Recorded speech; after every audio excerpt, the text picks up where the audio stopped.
So అంటే ఈ journey మొత్తంలో ఎప్పుడైనా ఉదయ్ కృష్ణారెడ్డి గారు ఏడవడం జరిగిందా?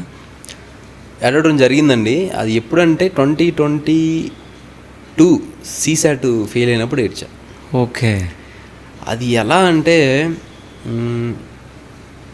సీసాట్కి అంటే 21లో నేను నా స్వయంకృత అపరాధం, నేను సీసాట్ ప్రాక్టీస్ చేయకపోవడం వల్ల పోయింది అంతే, నాకు ఎబిలిటీ లేక కాదు.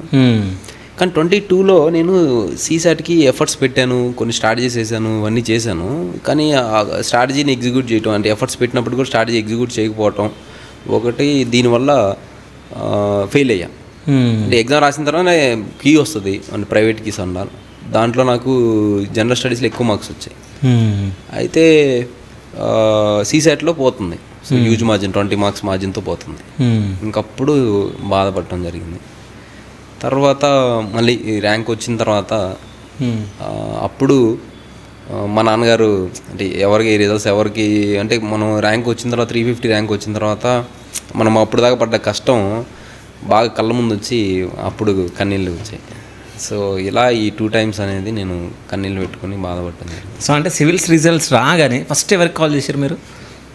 సో నేనైతే మా నాయనమ్మకి ఫోన్ చేశాను. ఓకే. తర్వాత మా మామయ్య గారికి చేయటం అనేటువంటి జరిగింది.